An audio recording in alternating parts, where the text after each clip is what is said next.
Oké. Dat is een goede vraag. Dat weet ik. Zou je trouwens... Maakt het niet uit, het geluid in de achtergrond? Ja, heel even wachten op deze.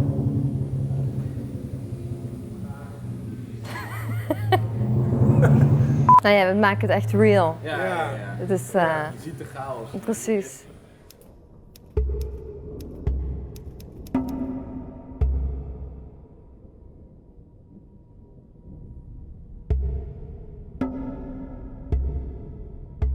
Ik zou zeggen, laat het over je heen komen.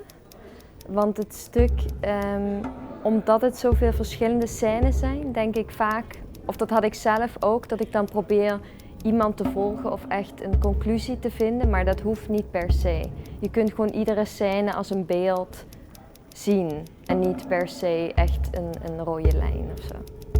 Ik denk het is meer het geheel, de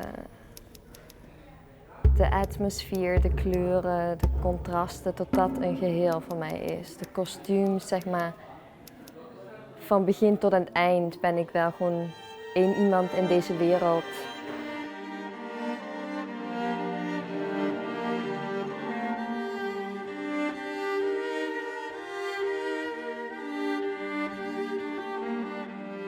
Suma, dat is een scène waar iedereen aan de tafel bewegingen doet met de armen.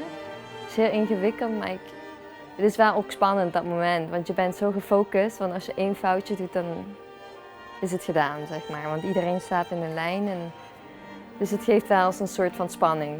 En ik denk dat het een heel mooi visueel effect heeft.